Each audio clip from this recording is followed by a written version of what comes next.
Hey guys, my name is Anuj Kumar Sharma and welcome to अपनी कक्षा। और आज हम बात करने वाले हैं मेथड्स के बारे में। तो यार लास्ट वीडियो में हमने बात की थी क्लासेज एंड ऑब्जेक्ट्स क्या होते हैं, ऊप्स के अंदर मूव कर चुके हैं हम। तो अब बात करने वाले कि मेथड्स क्या होते हैं। मेथड्स यार सी और पाइथन इन सब लैंग्वेजेस के अंदर इसको फंक्शंस भी कहते हैं। तो इस वीडियो के अंदर मैं मेथड्स या फंक्शंस बीच में बोलता रहूँगा, तो दोनों सेम ही बातें होती हैं। बेसिकली मेथड्स ऊप्स के अंदर मेथड्स बोल लेते हैं, सेम चीज़ होती है। तो आज हम डिस्कस करेंगे कि मेथड्स होते क्या हैं, इंट्रोडक्शन करेंगे उनका। उसके बाद मेथड्स क्रिएट कैसे करते हैं, उन्हें कॉल कैसे करते हैं, उसके अंदर पैरामीटर्स कैसे पास करते हैं, रिटर्न टाइप क्या होता है, मेथड ओवरलोडिंग एक कंसेप्ट होता है वो क्या होता है, और एक इंटरव्यू का एक बहुत इंपॉर्टेंट कंसेप्ट होता है, एक क्वेश्चन होता है जो काफ़ी बार पूछ लेते हैं, उसको डिस्कस करेंगे। तो स्टार्ट करते हैं मेथड्स के साथ। तो मेथड्स क्या होते हैं? तो कई बार आपका कोड में कुछ पीस ऑफ कोड होता है जो बार बार रिपीट हो रहा होता है। ठीक है, सपोज आपका एक प्रोग्राम है जिसके अंदर आप बार बार चेक करो कि दो नंबर्स में से ग्रेटर नंबर कौन सा है। ठीक है, ए और बी दो नंबर हैं, उनमें से आप चाहते हो कि जो बड़ा नंबर है वो आपको मिले। तो आप बार बार क्या करते रहोगे, बार बार वो इफ कंडीशन लाओगे, if A is greater than B, फिर ये कि बड़ा ए है वरना बी बड़ा है। तो ये वाला जो पीस ऑफ कोड है, या बार बार कोड में आप रिपीट कर रहे होगे। आपको अगर 10 जगहों पे चेक करना है कि दो नंबर्स में से बड़ा कौन सा नंबर है, तो आप 10 जगहों पे वो इफ वाली स्टेटमेंट लिखोगे। ऐसी और भी काफ़ी सारे एग्जाम्पल होता है जिसके अंदर आपका जो एक पीस ऑफ कोड होता है वो पूरे कोड बेस में रिपीट हो रहा होता है काफ़ी बार, लेकिन आप चाहते हो कि वो एक जगह लिख जाए जिससे कि मुझे बार बार वो कोड में ना लिखना पड़े। तो वहाँ पे आपके ये मेथड्स काम में आते हैं। तो मेथड्स क्या करते हैं यार, आपका एक पीस ऑफ कोड को एग्जीक्यूट करते हैं जब उनको वो कॉल किया जाता है। तो इससे फ़ायदा क्या होता है? सबसे पहला फ़ायदा ये होता है कि आपको बार बार वो कोड मेंटेन करके नहीं रखना पड़ता। ठीक है, तो अगर कुछ भी इश्यू आता है आपके कोड के अंदर, तो आपको पता है कि हाँ इस फंक्शन के अंदर इश्यू आया है, तो इस फंक्शन को यहाँ पे जाके मैं ठीक कर सकता हूँ। दूसरा क्या होता है यार कि हर जगह आपको चेंजेस नहीं करने पड़ते। जब भी आपके अंदर कुछ भी एरर आता है तो आपको पता है कि बस मुझे यहाँ चेंज करना है, बाकी सब जगह मैंने इसको बस कॉल किया है, तो बाकी सब जगह मुझे चेंजेस नहीं करने पड़ेंगे। अब सपोज आपने 10 जगहों पे लिख लिया वही code, if A is greater than B, और आपने उसमें कुछ गड़बड़ कर दी, तो आपको उन 10 जगहों पर जाके चेंज करना पड़ेगा। लेकिन अगर आपने एक मेथड बनाया हुआ है उस चीज़ का, तो उस सिर्फ एक मेथड में चेंज करना है, वो अपने आप ही सब जगह रिफ्लेक्ट हो जाएगा। तो एक कंसेप्ट होता है यार, ड्राई का कंसेप्ट होता है, DRY, कि डोंट रिपीट योरसेल्फ। तो हमारा जो कोड होना चाहिए वो ड्राई कोड होना चाहिए। ठीक है, ऊप्स इसीलिए बनाया गया कि आपका कोड जो होगा वो ड्राई हो, इसलिए उसमें मेथड्स डाले गए हैं कि आप जो एक रिपीटेटिव कोड है जो बार बार यूज हो रहा है उसको कम कर सको, उसको एक मेथड में डाल सको। ठीक है, तो यहाँ से समझ में आएगा मेथड क्या होते हैं। ऑब्जेक्ट्स और क्लासेस के बारे में बात की थी यार लास्ट वीडियो में, जिसमें मैंने बताया था कि हर क्लास का कुछ स्टेट होता है और कुछ बिहेवियर होता है। कैट का एग्जांपल लिया था कि कैट का क्या बिहेवियर होता है, वॉक, ईट, ये सब। तो जो बिहेवियर वाला पार्ट होता है ये आपके मेथड्स होते हैं। जो भी एक्शनेबल पार्ट होता है कि ये एक्शन लिए जा सकते हैं, वो सारे के सारे आपके मेथड्स होते हैं। ठीक है, तो आई होप समझ में आएगा कि मेथड्स आपके क्यों यूज़ करते हैं और क्या होते हैं। आगे मूव करते हैं यार, क्रिएटिंग मेथड्स। तो क्लास के अंदर आप मेथड्स कैसे क्रिएट करते हो उसको जान लेते हैं। तो मेथड्स क्रिएट करने का कोई एक सिंटैक्स होता है, उस सिंटैक्स को आपको फॉलो करना होता है। तो सबसे पहले आपका ये आता है पब्लिक। तो ये पब्लिक क्या है? ये एक्सेस मॉडिफायर है। इसके बारे में बाद में बात करके करेंगे कि पब्लिक, प्राइवेट, प्रोटेक्टेड होता है कुछ, कि ये क्या होते हैं और इनको यूज़ क्यों किया जाता है। तो इसको अभी मत देखो यार, ऑप्शनल होता है ये पब्लिक, लगाओ या ना लगाओ आपकी मर्जी है। उसके बाद ये स्टैटिक लगाया हुआ है मैंने, बट ये स्टैटिक भी ऑप्शनल होता है। स्टैटिक कीवर्ड के बारे में हम पूरा प्रॉपर पढ़ेंगे कि स्टैटिक कीवर्ड कैसे काम करता है, काफ़ी इंपॉर्टेंट कीवर्ड है। उसके बाद ये होता है इंट। तो यहाँ पे इंट की जगह आप कुछ भी लिख सकते हो। आपका ये बेसिकली रिटर्न टाइप होता है। आपका जो मेथड होता है वो कुछ रिटर्न करता है, हमेशा नहीं करता। जब आपका रिटर्न टाइप वॉइड होता है, एक वॉइड कीवर्ड होता है, जब आपका रिटर्न टाइप वॉइड होता है तब आपका मेथड कुछ रिटर्न नहीं करता। लेकिन उसके अलावा कुछ और भी रिटर्न टाइप होता है आपका, कोई भी डेटा टाइप आपका रिटर्न टाइप हो सकता है, तो वो फंक्शन वो चीज़ रिटर्न करेगा ही करेगा। अगर वो फंक्शन वो चीज़ रिटर्न नहीं कर रहा तो कंपाइलेशन एरर आ जाएगा। जैसे कि आपको मैंने बताया था कि दो नंबर का मैक्स चेक करना है कि ए और बी में से बड़ा कौन सा है, तो इस केस में आपका जो बड़ा वाला नंबर होगा वो रिटर्न हो रहा होगा। तो इस फंक्शन का रिटर्न टाइप आपका वो इंट हो गया। ठीक है, उसके बाद इस मेथड का नाम, जो आपने जो फंक्शन बनाया है उसका एक नाम होगा कुछ। अब वो जो नाम होता है यार, अभी हम जल्दी जल्दी में क्या करते हैं कि कुछ भी नाम देते हैं, ए बी सी, छोटा छोटा फू बार करके नाम दे दिया। लेकिन जो उसका नाम होना चाहिए मेथड का, वो समझ में आना चाहिए दूसरे पढ़ने वाले को भी। कॉम्पिटिटिव प्रोग्रामिंग के अंदर तो हम कुछ भी दे देते हैं उनका नाम, लेकिन जब आप अच्छा कोड लिखते हो, आप कोई ऐप बना रहे हो या कुछ वेबसाइट या फिर कुछ भी कर रहे हो, तो उसके अंदर जो आपके मेथड्स के नाम होने चाहिए यार, वो स्पेसिफाई करना चाहिए कि हाँ ये मेथड क्या करने वाला है। ठीक है, तो इसका एक मेथड का नाम होता है, इसको कैमल के इस लेटर से लिखते हैं, और फर्स्ट कैरेक्टर जो होता है वो स्मॉल होना चाहिए। उसके बाद पैरेंथेसिस के अंदर हम इसके अंदर पैरामीटर्स पास करते हैं। इन सब चीज़ों के बारे में अभी डिटेल में बताऊंगा कि मैं कि कैसे कैसे क्या क्या हो रहा है। तो बीच में ये पैरामीटर्स पास कर रहे हैं हम। उसके बाद इसकी बॉडी कर्ली ब्रेसेस के अंदर इस मेथड की बॉडी, ठीक है। तो एक बार कोड में देख लेते हैं यार कि मैं क्या करना चाह रहा हूँ। तो सोर्स में आया, इसके अंदर एक नया पैकेज बना लेते हैं।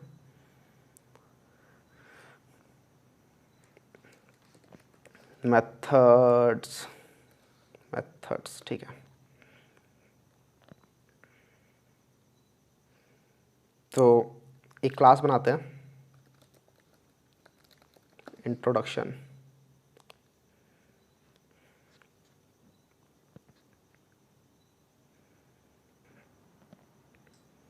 तो आपकी एक क्लास बन चुकी है इंट्रोडक्शन। तो ये जो मेन आपको दिख रहा है यहाँ पे मेन, तो ये भी कुछ ऐसा ही है, देख रहे हो, पब्लिक स्टैटिक फिर इंट फिर मेथड नेम, ऐसा कुछ यहाँ पे देख रहे हो, पब्लिक स्टैटिक, उसके बाद यहाँ पे इंट की जगह वॉइड लिखा है, फिर उस मेथड का नाम, उसके अंदर फिर कुछ पैरामीटर्स पास कर रखे हैं, फिर करली ब्रेस के अंदर उसकी बॉडी। तो मेन भी आपका फंक्शन ही होता है, मेन भी आपका मेथड ही होता है। तो आपने ये यूज़ किया था अभी तक, लेकिन आपको पता नहीं था कि ये मेथड होता है, क्या होता है, बट अब आपको समझ में आएगा कि मेन आपका मेथड होता है। तो बेसिकली आपके जावा प्रोग्राम का एग्जीक्यूशन कैसे स्टार्ट होता है, तो आपका सबसे पहले जब आप लिखते हो जावा, उसके बाद कंपाइल्ड क्लास का नाम लिखते हो आप, तो उस टाइम पे क्या होता है कि उस फाइल के अंदर ढूंढा जाता है कि जो मेन क्लास है, जो पब्लिक क्लास है, उसके अंदर मेन फंक्शन कौन सा है। वहाँ से आपका जो थ्रेड आपको पता नहीं होगा, थ्रेड आपका पढ़ाएंगे बाद में, कि वहाँ से उसके जो मेन फंक्शन होता है वहाँ से थ्रेड का एग्जीक्यूशन स्टार्ट होता है, ठीक है। तो प्रोग्राम क्या करता है, पब्लिक क्लास को ढूंढता है। आपको पता ही था कि एक फाइल के अंदर एक ही पब्लिक क्लास हो सकती है, तो उस पब्लिक क्लास को ढूंढा जाता है और उस पब्लिक क्लास के अंदर जो मेन फंक्शन होता है वहाँ से आपका प्रोग्राम का एग्जीक्यूशन स्टार्ट होता है।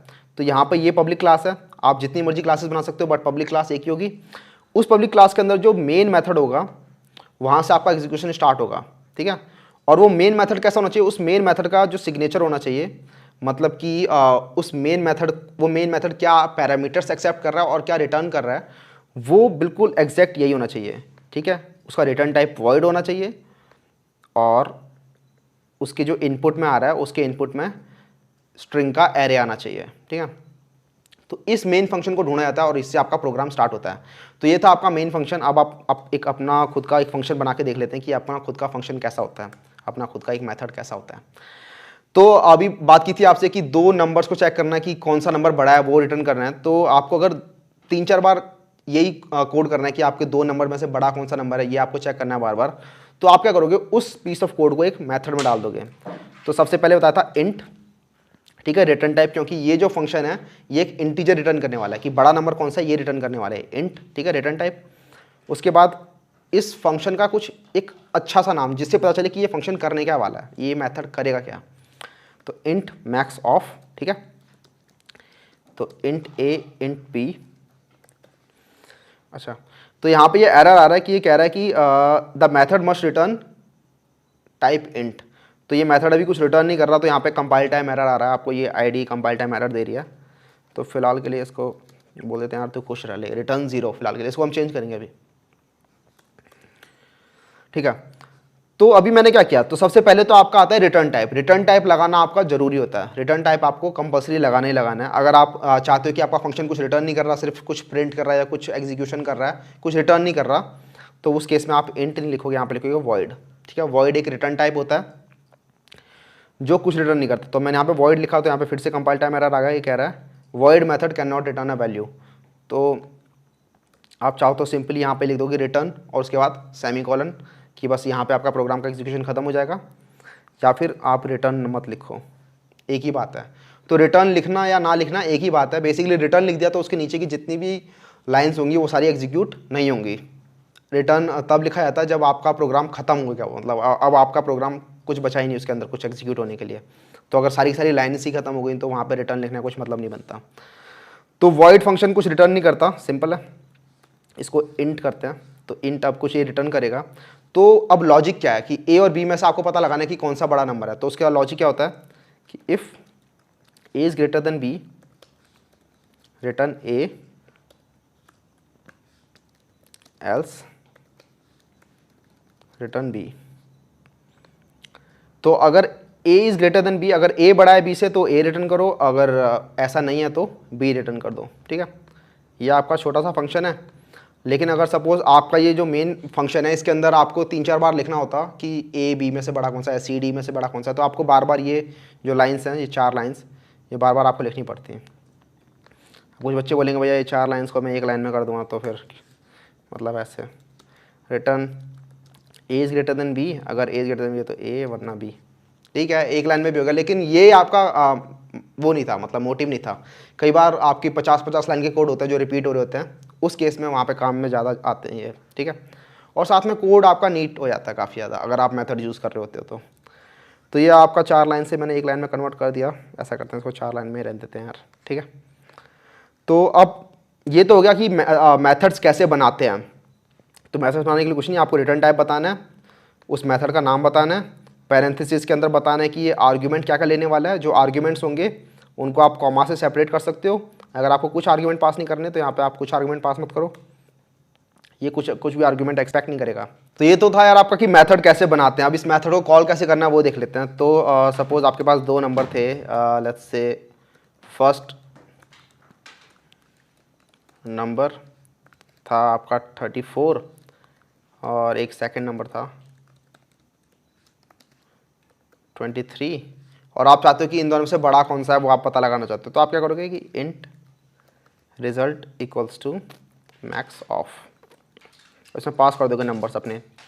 तो फर्स्ट नंबर और सेकंड नंबर, तो जो भी इसका रिजल्ट होगा वो आपका इंट में स्टोर हो जाएगा, ठीक है। तो एक चीज़ और थोड़ा सा अभी फिलहाल के लिए रट लेते हैं कि जो स्टैटिक फंक्शन होता है उसके अंदर सिर्फ स्टैटिक फंक्शन ही कॉल हो सकता है। तो आपको स्टैटिक बनाना पड़ेगा इसको। क्यों बना रहे हैं वो हम बाद में देखेंगे कि क्यों ऐसा होता है, बट फिलहाल के लिए यहाँ पे कंपाइल टाइम एरर आता है कि स्टैटिक मेन फंक्शन के अंदर आप नॉन स्टैटिक फंक्शन कॉल नहीं कर सकते। तो यहाँ पे इसको मैंने स्टैटिक कर दिया फिलहाल के लिए। इसके बारे में हम बाद में देखेंगे कि स्टैटिक कीवर्ड क्यों यूज़ हो रहा है यहाँ पे। फिलहाल के लिए आप ऐसे लिख सकते हो स्टैटिक कीवर्ड यहाँ पे। उसके बाद जो इसका जो रिजल्ट था, मैक्स ऑफ ने आपको एक इंट रिटर्न किया होगा। मैंने बताया था कि एक रिटर्न टाइप होता है तो वो रिटर्न होता है। तो इस मैक्स ऑफ ने एक इंट रिटर्न किया होगा और वो जो इंट वैल्यू है वो इस रिजल्ट के अंदर हमने स्टोर करा दी, ठीक है। हम चाहें तो इस रिजल्ट को प्रिंट करके देख सकते हैं।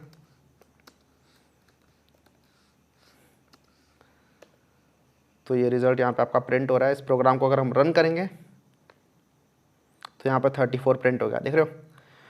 तो अब इससे फ़ायदा क्या हुआ यार, ये मैक्स ऑफ लिखा मैंने यहाँ पे, मेरे को वो 4 लाइन्स नहीं लिखनी पड़ी कि मैक्स ऑफ मतलब if A is greater than B, if first number is greater than second number, ये नहीं लिखना पड़ा। मैंने सिंपली फर्स्ट नंबर पास किया इस मेथड के अंदर, सेकंड नंबर पास किया इस मेथड के अंदर। तो जब ये मैंने कॉल किया, ये होता है आपका मेथड कॉलिंग। तो मेथड कॉलिंग का क्या तरीका होता है कि आप पहले फंक्शन का नाम लिखते हो या मेथड का नाम लिखते हो, उसके बाद जो आर्ग्यूमेंट्स होते हैं वो इसके अंदर पास कर देते हो पैरेंथेसिस के अंदर। अगर कुछ आर्ग्यूमेंट नहीं है तो कुछ भी पास नहीं करोगे, खाली पैरेंथेसिस लिख दोगे। तो यहाँ पे 2 एक्सपेक्ट कर रहा था ये आपसे कि एक ये ए एक्सपेक्ट कर रहा था इंट टाइप और बी का इंट टाइप एक्सपेक्ट कर रहा था। तो आप सिर्फ यहाँ पे इंटीजर ही पास कर सकते हो, कुछ और नहीं पास कर सकते। तो आपने यहाँ पे इंटीजर ए पास किया, इंटीजर बी पास किया। तो यहाँ पे आपने फर्स्ट नंबर पास किया वो तो चला जाएगा ए के अंदर, सेकंड नंबर जो पास किया वो चला जाएगा बी के अंदर। अब आप इसके अंदर ये ए और बी एक्सेस कर सकते हो, ठीक है। तो ये जो ए यहाँ पर आया वो यहाँ पे आपने एक्सेस कर लिया, ये बी जो यहाँ पे आया वो यहाँ पे आपने बी एक्सेस कर लिया, और जो रिज़ल्ट है वो आपने यहाँ पर रिटर्न कर दिया तो वो रिज़ल्ट में चला गया और फिर फाइनली आपने प्रिंट कर लिया। तो इससे फ़ायदा क्या, अगर मेरे को 4-5 बार लिखना है कि मैक्स ऑफ जैसे 100 एंड 200, तो आपको बस ये लिखना है मैक्स ऑफ 100 एंड 200, बस आपका फंक्शन मतलब 100 और 200 में जो बड़ा होगा वो बता देगा जल्दी से। मैक्स ऑफ 24, हाँ समझ में आ रहा है। आपको बार बार वो 4 लाइन्स लिखनी पड़ रही है, बस आप यहाँ पे मैक्स ऑफ लिख रहे हो और वो 4 लाइन्स अपने आप ही यहाँ पे एग्जीक्यूट हो जा रही है। तो इससे फ़ायदा क्या हुआ, अगर कुछ भी एरर होगा तो वो बार बार आपको हर जगह जाके ठीक नहीं करना पड़ेगा, सिर्फ एक जगह ठीक करना है, ठीक है। डोंट रिपीट योरसेल्फ, वो वाला सिस्टम इसमें चल रहा है। तो ये तो था यार आपका मेथड्स की क्रिएट कैसे होते हैं और कॉल कैसे होते हैं। इसके अंदर पैरामीटर्स कैसे पास होते हैं वो हमने देख लिया कि इसमें पैरामीटर्स कैसे पास हो रहे हैं। तो आप इसके अंदर फर्स्ट नंबर, सेकंड नंबर, कुछ और भी एग्जांपल्स लेते हैं कि उसके अंदर और कैसे काम करता है ये। तो सपोज़ एक क्लास के अंदर आप जितने मर्जी फंक्शंस बना सकते हो। तो मैं एक और बनाता हूँ, तो स्टैटिक वॉइड से हाई, ठीक है। तो ये एक मेथड है से हाई। ये कुछ एक्सपेक्ट नहीं कर रहा, कुछ पैरामीटर नहीं ले रहा ये, और इसका रिटर्न टाइप भी वॉइड है, ठीक है। तो ये कुछ रिटर्न नहीं करेगा यहाँ से, इसका काम होगा कुछ लाइंस एग्जीक्यूट कर देना और कुछ रिटर्न ना करना। तो इसकी जरूरत क्यों पड़ेगी? सपोज आपको कुछ ग्रीटिंग्स लिखनी है जो आपको हर बार लिखनी है प्रोग्राम के अंदर, लेकिन आप नहीं चाहते कि बार बार वो system.out.println लिखना पड़े आपको, तो आप क्या करोगे, वो एक फंक्शन बनाओगे और उस फंक्शन को बार बार कॉल करा दोगे हर जगह। तो सपोज से हाय, तो ये क्या करेगा, हाय, ठीक है, हाय बोल देगा। उसके बाद लेट्स से एक और लाइन भी बोल रहा है कि गुड मॉर्निंग, ठीक है, गुड मॉर्निंग। तो ये एक फंक्शन था जो कुछ रिटर्न नहीं कर रहा और कुछ पैरामीटर्स भी नहीं ले रहा। तो अगर हमें इसे एग्जीक्यूट करना है तो हम सिंपली लिखेंगे यहाँ पे से हाय। तो ये आपने एक वो जो मेथड जो नीचे लिखा है वो आपने यहाँ पे कॉल करा लिया। आप इसको जितनी मर्जी बार कॉल कर सकते हो अब, तो आपका बार बार कॉल होता रहेगा ये, ठीक है, और बार बार ये अपना ये मैसेज प्रिंट कर देगा। इसको रन करते हैं। तो यहाँ देख रहे हो गुड मॉर्निंग, हाय, हाय गुड मॉर्निंग। तो ये इसने 2 बार ये यहाँ पे प्रिंट कर दिया। आप इसको जितनी मर्जी आप चाहो तो इसको कॉल कर सकते हो और आपको बार बार वो लिखने की ज़रूरत नहीं है, सिस आउट वाली लाइन, वो बार बार एग्जीक्यूट होते रहेंगे, ठीक है। तो इस बार अब ये 3 बार प्रिंट हो गया। तो समझ में आ गया कि मेथड्स क्यों यूज़ हो रहे हैं। बेसिकली आपका जब भी कोड आपका बार बार रिपीट हो रहा है उसको आप मेथड्स में डाल दे रहे हो। तो ये था आपका मेथड्स पासिंग द पैरामीटर्स। कभी कभी हम पैरामीटर्स पास नहीं करते हैं तो उस केस में खाली पैरेंथेसिस होता है और रिटर्न टाइप होता है। तो रिटर्न टाइप का आपको मैंने बता दिया कि रिटर्न टाइप आपका इंट हो सकता है, कुछ भी, मतलब कोई भी डेटा टाइप आपका रिटर्न टाइप हो सकता है। एक वॉइड होता है रिटर्न टाइप जिसके अंदर कुछ भी रिटर्न नहीं हो रहा होता, ठीक है। वॉइड काफ़ी इंपॉर्टेंट है।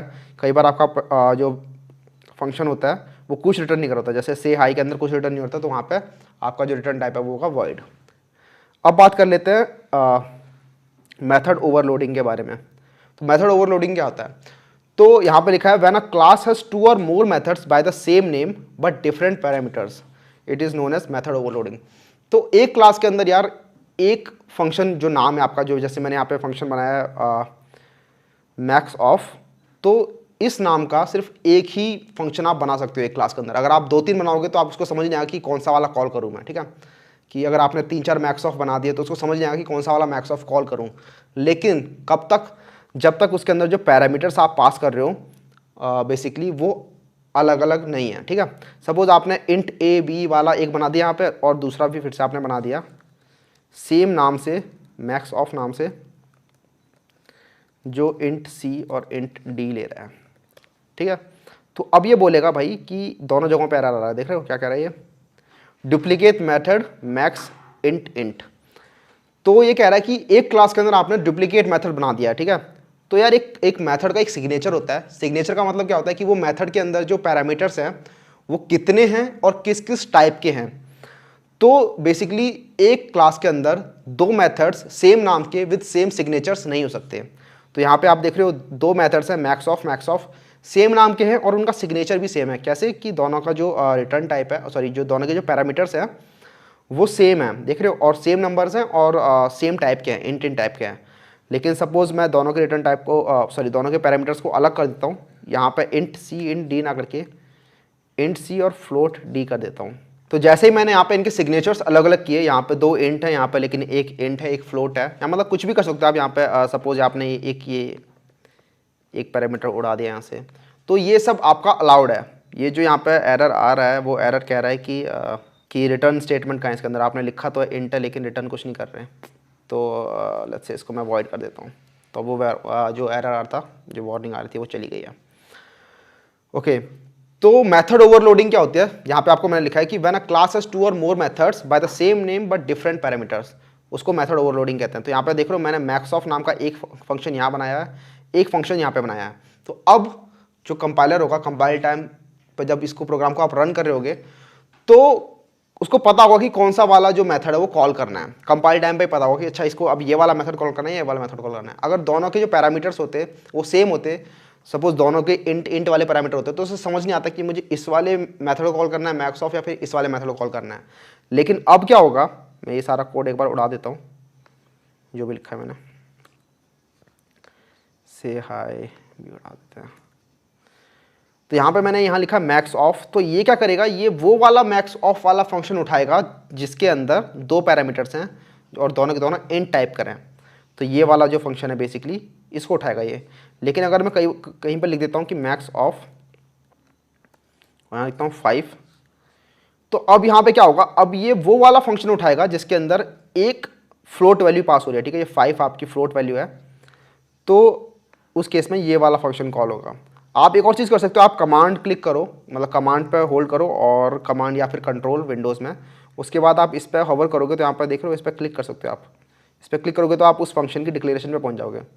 जैसे यहाँ पे क्लिक करोगे तो आप इस फंक्शन की डिक्लेरेशन पहुँच जाओगे। तो ये अपनी अपनी जगहों पे जा रहे हैं। तो यहाँ पे वही एग्जांपल लिया हुआ है मैंने, जैसे कि मैक्स ऑफ, यहाँ पे एक फंक्शन लिखा, यहाँ पर हैं दो पैरामीटर्स इंट ए और इंट बी, यहाँ पर हैं तीन पैरामीटर्स इंट ए, इंट बी, इंट सी, यहाँ पर भी दो पैरामीटर्स है लेकिन दोनों फ्लोट है। बेसिकली आपको पैरामीटर्स चेंज करने हैं।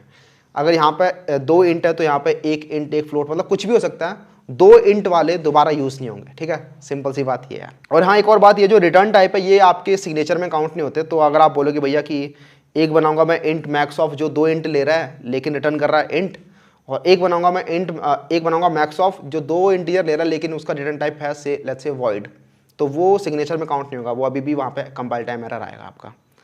तो रिटर्न टाइप आपका सिग्नेचर में काउंट नहीं होता, बेसिकली सिर्फ पैरामीटर्स आपके डिफरेंट होने चाहिए। तो ये होता है यार मेथड ओवरलोडिंग। एक और चीज़ आती है, बाद में पढ़ेंगे उसे, मेथड ओवरराइडिंग। तो कई बार इंटरव्यू में पूछ लेते हैं कि ओवरलोडिंग वर्सेस ओवरराइडिंग क्या होता है।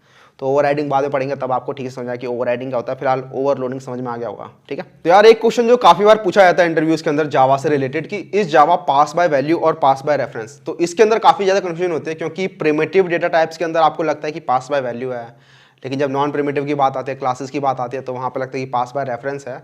तो एक बार देख लेते हैं, अगर आपको नहीं पता कि पास बाय वैल्यू और पास बाय रेफरेंस से मैं क्या कहना चाह रहा हूँ, तो इनका मतलब क्या होता है। तो बेसिकली किसी भी प्रोग्रामिंग लैंग्वेज के अंदर कुछ फंक्शंस होते हैं, उसके अंदर आप पैरामीटर्स पास करते हो।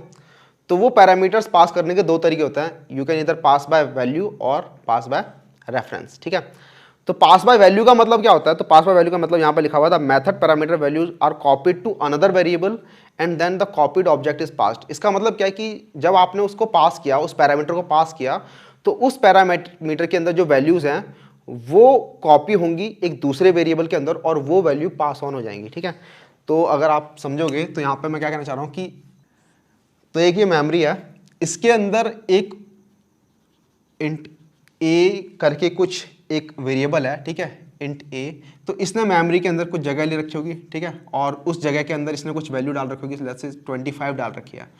तो जब आप बोलते हो कि आपने कुछ फंक्शन बनाया, लेट्स से ये फंक्शन है आपका वॉइड फंक्शन, और ये एक्सपेक्ट करता है एक इंटीजर, लेट्स से बी, और ये इस बी के साथ कुछ करेगा। अब तो ये बी एक्सपेक्ट कर रहा है, और जब आपने फंक्शन कॉल किया, आपके पास एक इंट ए इक्वल्स टू 25 आपने बना रखा है, और आपने जब इस ए को यहाँ पे पास किया, तो यहाँ पे होगा क्या, आपके पास यहाँ पे बी देख रहे हो, ये बी क्या करेगा, एक अलग एक बी बनेगा जिसका स्कोप जो होगा, आपको स्कोप पहले बताया हुआ कि स्कोप जो होता है वो अपने इस ब्लॉक के अंदर ही रहेगा, यहाँ से यहाँ तक, जिसका स्कोप जो होगा वो इस फंक्शन के एग्जीक्यूट होने तक ही रहेगा।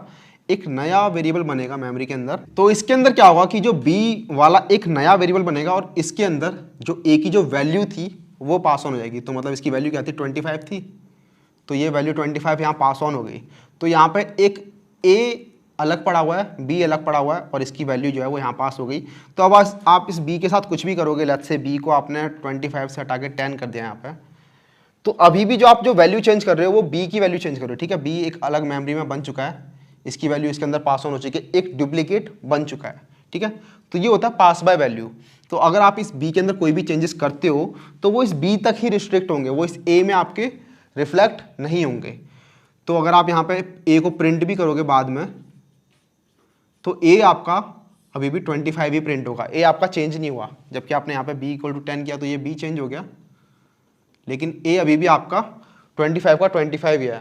तो जावा जो होती है वो पास बाय वैल्यू होती है। तो अगर आपने लेट्स से कुछ भी इंट फ्लोट ये सब जितने भी प्रिमिटिव डेटा टाइप्स हैं, अगर वो सारे के सारे आपने पास किए ऐसे, तो उनकी एक अलग कॉपी बनती है, और उसके बाद इसके अंदर आप जो भी चेंजेस करते हो वो यहाँ पे रिफ्लेक्ट नहीं होता है, ठीक है। तो पास बाय रेफरेंस का मतलब क्या होता है कि आप एक नई कॉपी नहीं बनाते, यहाँ पे लिखा है एन एल एस और a reference to actual parameter is passed to the method, ठीक है, मतलब कुछ एक अलायस बनता है इसका, या फिर इसका जो रेफरेंस होता है वो पास होता है, इसकी एक अलग कॉपी नहीं बनती। तो उस केस में क्या होगा, यहाँ पे तो नहीं, लेकिन जहाँ पे भी पास बाय रेफरेंस होता है उस केस में क्या होता है कि ये जो एक्चुअल ये जो मेमोरी में जो ब्लॉक है उसका जो एड्रेस होता है वही पास ऑन हो जाता है। तो अगर आप उसको अब चेंज करोगे तो वो आप इसी वैल्यू को चेंज करोगे, आपने एक नई कॉपी नहीं बनाई। तो पास बाय वैल्यू और पास बाय रेफरेंस समझ में आ गया। पास बाय वैल्यू के अंदर एक नई कॉपी बनती है, तो जितने भी चेंजेस होते हैं वो सारे उस नई कॉपी में हो रहे होते हैं। पास बाय रेफरेंस के अंदर आप उसी मेमोरी लोकेशन को पास कर रहे होते हो, बेसिकली उसी रेफरेंस को पास कर रहे होते हो। तो जो भी आप चेंजेस कर रहे हो अब उसके बाद वो आप पुरानी वाली वैल्यूज के अंदर ही चेंज कर रहे हो। तो पास बाय वैल्यू और पास बाय रेफरेंस समझ में आ गया। तो जावा जो होती है यार वो होती है pass by value. Java is always pass by value. तो एक बार कोड में देखते हैं यार कि जावा जो होती है पास बाय वैल्यू क्यों होती है। ठीक है, मूव करते हैं। तो मेथड्स के अंदर एक नई क्लास बनाते हैं इस चीज़ के लिए। ठीक है, पास बाय वैल्यू, इसका नाम दे देते हैं पास बाय वैल्यू। तो सबसे पहले तो एक चीज़ चेक कर लेते हैं। जब भी आपको चेक करना है कि कोई भी चीज़ पास बाय वैल्यू या पास बाय रेफरेंस है तो उसके लिए एक लिटमस टेस्ट होता है ना, जैसे कि आपका बताता है एसिड या बेस है, वैसे यहाँ पे भी एक लिटमस टेस्ट है जो बता देगा पास बाय वैल्यू है कि पास बाय रेफरेंस है। तो आपको मैंने पहले ही बताया था कि अगर आपको दो नंबर्स हैं उनको स्वैप करना है आपस में, हमने बबल सॉर्ट में देखा था कि दो नंबर स्वैप करना है तो क्या करना होता है, एक टेम्प वेरिएबल बनाते हो आप, उसकी हेल्प से आप स्वैप कर देते हो दो नंबर्स को। वैसे एक स्वैपिंग का फंक्शन बनाते हैं यहाँ पे, जो कुछ नहीं करेगा, दो नंबर लेगा और उनको स्वैप कर देगा। तो इसके अंदर हम दो नंबर पास करेंगे, इंट ए और इंट बी। ठीक है, फिर हम क्या करेंगे, एक टैम्प बनाएंगे जिसके अंदर डाल देंगे ए और ए के अंदर डाल देंगे बी। ये स्वैप कैसे काम कर रहा है अगर आपको समझ नहीं आया तो आप वो वाली वीडियो देख सकते हो जिसमें बबल सॉर्ट वाली में, उसके अंदर बताया हुआ है कि ये टैम्प स्वैप कैसे काम कर रहा है। तो अगर आप स्वैप के अंदर अगर दो वैल्यू डालोगे ए और बी तो वो स्वैप हो जानी चाहिए। देखते हैं, तो यहाँ पर जैसे इंट सी इक्वल्स टू 34 था और इंट डी इक्वल्स टू जैसे 12 है, और इसके ऊपर स्वैप फंक्शन लगा देते हैं सी और डी के ऊपर। ठीक है, ओके, इसको स्टैटिक बनाना पड़ेगा। उसके बाद इनको प्रिंट करके देखते हैं सी और डी को। तो यहाँ पे हुआ क्या यार, मैंने क्या किया, सी और डी नाम के दो वेरिएबल बनाए। मेरी मेमोरी के अंदर सी और डी नाम के दो वेरिएबल हैं, ये मेरी मेमोरी है, यहाँ पे एक सी वेरिएबल एक डी वेरिएबल होगा। उसके बाद मैंने क्या किया, स्वैप फंक्शन कॉल किया। तो स्वैप फंक्शन में मैंने आपको बता दिया जावा जो होती है वो पास बाय वैल्यू होती है। तो सी की एक अलग कॉपी बन जाएगी और डी की एक अलग कॉपी बन जाएगी और वो कॉपी पास ऑन होगी। ठीक है, अगर इसको यहाँ देखें तो आपका ये सी है, ये डी है, ये सी है, ये डी है, इसके अंदर कुछ कुछ वैल्यूज़ हैं। तो सी की एक अलग कॉपी बन जाएगी यहाँ पे और डी की एक अलग कॉपी बन जाएगी, और सी के अंदर जो वैल्यू है 34 और डी के अंदर जो वैल्यू है 12 वो इनके अंदर चली जाएगी। 34 और 12 जैसे फंक्शन कॉल हुआ तो ये है आपका ए, ये है आपका बी। तो आपने जो ऑपरेशन किया इस फंक्शन के अंदर, स्वैप वाला फंक्शन जो है वो जो ऑपरेशन होगा वो यहीं पे काम करेगा सिर्फ। तो मतलब इसका क्या है कि जब आपने इसको स्वैप किया तो ये हो जाएगा बी और ये हो जाएगा आपका ए, मतलब रेफरेंस चेंज नहीं होगा बेसिकली, ये तो अभी भी ए और बी ही रहेंगे। इनके अंदर की जो वैल्यूज़ हैं वो आप स्वैप कर दोगे तो ये हो जाएगा 12 और ये हो जाएगा 34। लेकिन यहाँ पे स्वैप कर देने से क्या यहाँ पे वैल्यू आपकी स्वैप हो गई? नहीं हुई, यहाँ पे अभी भी आपकी 34 और 12 ही पड़ी हुई है। ठीक है, तो यहाँ से आपको पता चलता है कि हाँ ये पास बाय वैल्यू है। अगर पास बाय रेफरेंस होता तो यहाँ पे चेंज करने के साथ साथ यहाँ भी वैल्यू चेंज हो जाती, क्योंकि आप उसी वैल्यूज़ के अंदर चेंज कर रहे हो। मतलब इससे पता चला कि एक अलग कॉपी बन रही है, उसके साथ आप खेल रहे हो, आप पुरानी वाली कॉपी के साथ कुछ छेड़छाड़ नहीं कर रहे हो।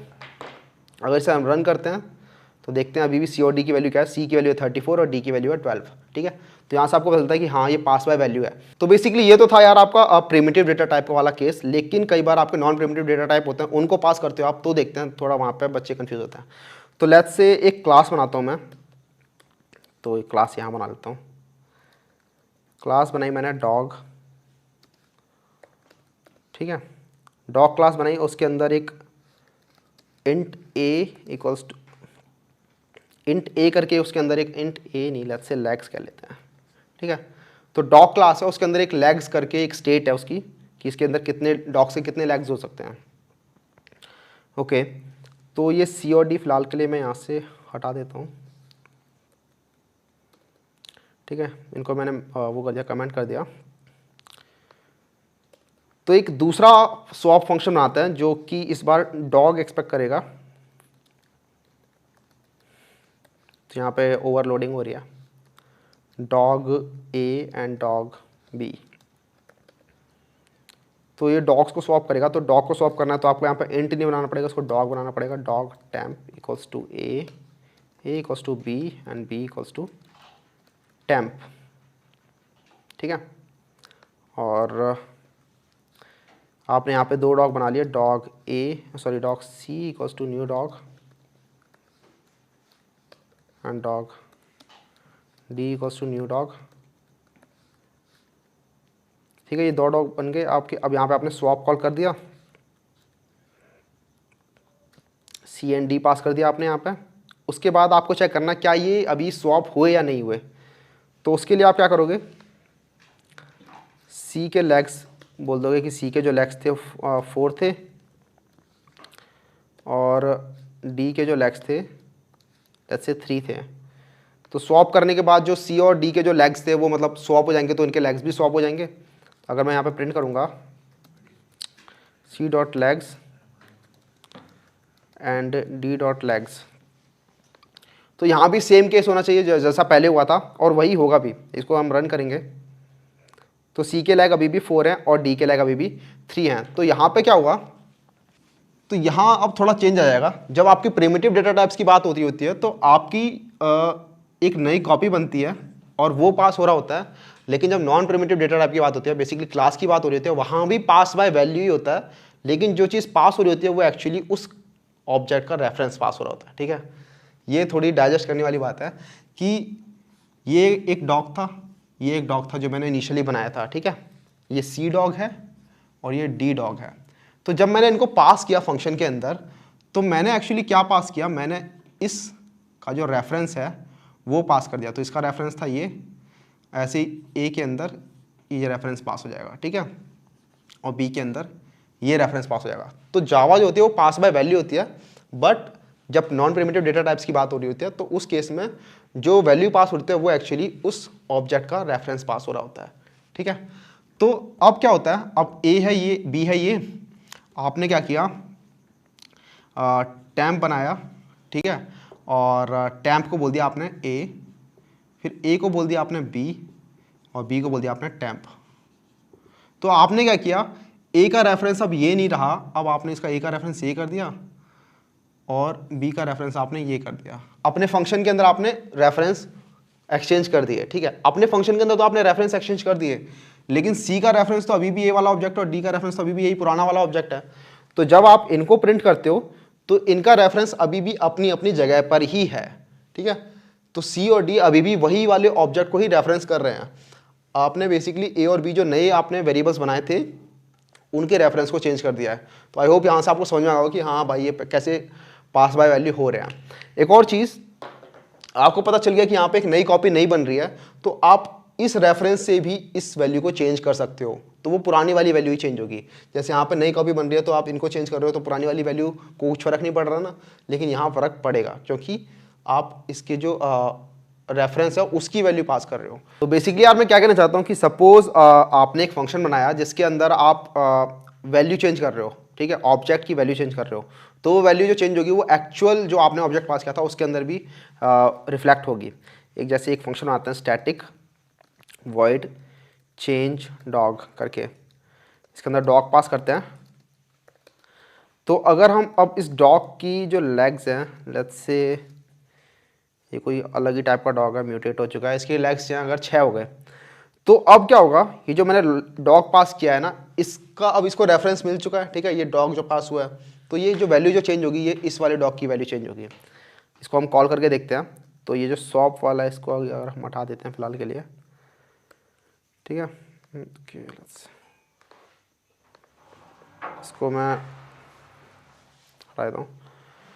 तो एक डॉग बनाते हैं, dog A equals to new dog, और ए डॉट लेग्स मैंने डिसाइड कर दिया 4 है, ठीक है, ए के लेग्स हैं 4, लेकिन उसके बाद में चेंज डॉग कॉल कर देता हूँ, इसके अंदर मैं अपना ए पास कर देता हूँ, ए वाला डॉग। तो अब क्या होगा, चेंज डॉग क्या करेगा, ये जो मैंने डॉग पास किया है उसके लेग्स को 4 से 6 कर देगा। तो अगर मैं यहाँ पे प्रिंट करूँगा ए डॉट लेग्स, तो देखते हैं क्या होता है, ए के लेग्स 4 से 6 हो गए। तो यहाँ पे हुआ क्या, तो यहाँ पे हुआ क्या यार, कि जैसे आपने एक डॉग बनाया A, dog A equals to new dog, तो आपको बता देता है ये न्यू कीवर्ड बनते ही मेमोरी के अंदर एक स्पेस बन जाता है, और ये स्पेस आपके इस ए को रेफरेंस है कि ये यहाँ पर होगा स्पेस, और इसके अंदर जो लेग्स होंगे वो आपने डिसाइड किए थे 4। लेकिन जैसे ही आपने इसको इस का जो रेफरेंस है, इसकी जो वैल्यू अगर आपने जैसे ही फंक्शन में पास की, तो क्या होगा, एक नया वेरिएबल बना जिसका मैंने यहाँ पे नाम रखा हुआ है डॉग, फंक्शन के अंदर डॉग नाम रखा हुआ है, उसको मिल गई। ठीक है, अब डॉग भी इसी को पॉइंट कर रहा है। ठीक है, पहले ए भी पॉइंट कर रहा था, अब डॉग भी इसी को पॉइंट कर रहा है। अब अगर आप डॉग की वैल्यू को चेंज करते हो, तो अब मैंने यहाँ पर लिख दिया dog dot legs equal to 6। तो अब क्या होगा, क्योंकि ये डॉग इसको पॉइंट कर रहा है, तो इसलिए जो वैल्यू चेंज होगी, यहाँ पे इस लेग की वैल्यू 4 से 6 हो जाएगी। ठीक है, पहले वैल्यू 4 थी, अब वैल्यू 6 हो जाएगी। तो अब अगर आप प्रिंट करोगे, ए के भी लेग्स भी प्रिंट करोगे, तो ए के लेग्स भी चेंज हो चुके हैं। ठीक है, तो यहाँ आई होप समझ में आ गया होगा आपको पूरा कि स्वैप करते हैं तो रेफरेंस स्वैप हो रहा है। ठीक है, और जब आप इसके अंदर चेंजेस कर रहे हो, तो क्योंकि आपको इस पुराने वाले ऑब्जेक्ट का ही रेफरेंस मिला हुआ है, तो आप इस पुराने वाले ऑब्जेक्ट को ही चेंज कर रहे हो। समझ में आ गई यहाँ पे बात। तो पास बाय वैल्यू ही होता है। प्रिमिटिव के केस में आपकी एक नई स्टोरेज बनती है और वो वैल्यू आपकी पास होती है। लेकिन जब नॉन प्रिमिटिव्स की बात होती है, तो वहाँ पे जो वैल्यू पास होती है वो उस ऑब्जेक्ट का रेफरेंस पास होता है। ठीक है, ये समझ में आ गया। तो ये काफ़ी इंपॉर्टेंट क्वेश्चन होता है, काफ़ी बच्चे इसमें कंफ्यूज हो जाते हैं कि जावा पास बाय वैल्यू है या फिर पास बाय रेफरेंस है। इसके अंदर इंटरव्यूअर्स उन्हें, अगर उन्हें पता भी होता है पास बाय वैल्यू होता है, तब भी उसको फंसा देते हैं कि ऐसे ऐसे हो रहा है, तो बताओ अब कैसे रहा ये पास बाय वैल्यू। ठीक है, तो आई होप आप समझ चुके हो कि पास बाय वैल्यू कैसे होता है। तो इसके साथ यार खत्म करते हैं मेथड्स को। आने वाली वीडियोस में ऊप से कुछ और भी कंसेप्ट्स के बारे में पढ़ेंगे। ठीक है, तब तक के लिए यार आपको जो क्वेश्चंस मिले हुए हैं एरेज और स्ट्रिंग्स के GFG पे आपको जो करने हैं, या फिर हैकर रैंक हैकर अर्थ में जो करने हैं, उनको प्रैक्टिस करते रहें। ठीक है, तो आज के लिए इतना यार, बाद में मिलेंगे। ठीक है, बाय।